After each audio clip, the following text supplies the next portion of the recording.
LPG gas cylinder refill booking గడువును మార్చారంటూ వస్తున్న వార్తలను కేంద్ర ప్రభుత్వం తీవ్రంగా ఖండించింది. ఇవి పూర్తిగా నిరాధారమైన తప్పుదోవ పట్టించే కథనాలని స్పష్టం చేసింది. ఎల్పీజీ కనెక్షన్లకు సంబంధించి రీఫిల్ బుకింగ్ నిబంధనల్లో ఎలాంటి మార్పులు చేయలేదని కేంద్ర పెట్రోలియం, సహజ వాయువు మంత్రిత్వ శాఖ ఒక ప్రకటనలో తెలిపింది.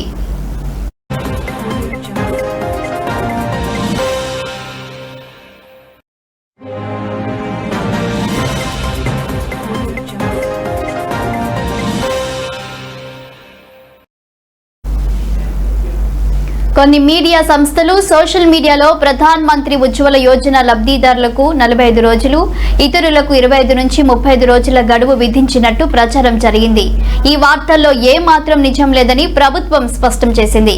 ప్రస్తుతం అమల్లో ఉన్న నిబంధనల ప్రకారమే రీఫిల్ బుకింగ్ ప్రక్రియ కొనసాగుతుందని వివరించింది. పట్టణ ప్రాంతాల్లో 25 రోజుల తర్వాత, గ్రామీణ ప్రాంతాల్లో 45 రోజుల తర్వాత వినియోగదారులు మరో సిలిండర్ను బుక్ చేసుకోవచ్చు.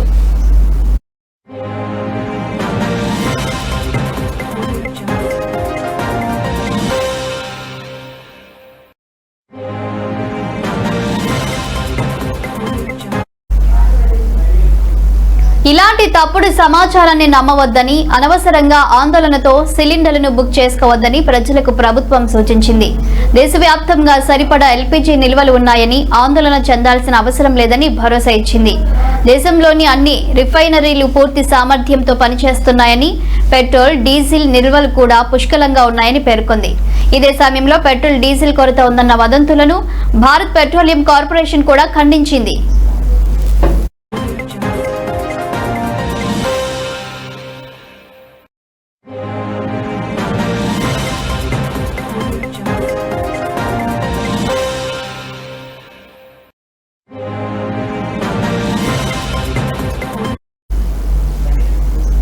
ఇరాన్ యుద్ధం కారణంగా ఆర్థిక వ్యవస్థపై పడే ప్రభావాన్ని ఎదుర్కొనేందుకు చమురు, గ్యాస్ సరఫరా వ్యవస్థలపై దృష్టి సారించేందుకు కేంద్రం 7 ఉన్నత స్థాయి బృందాలను ఏర్పాటు చేసినట్లు తెలిపింది.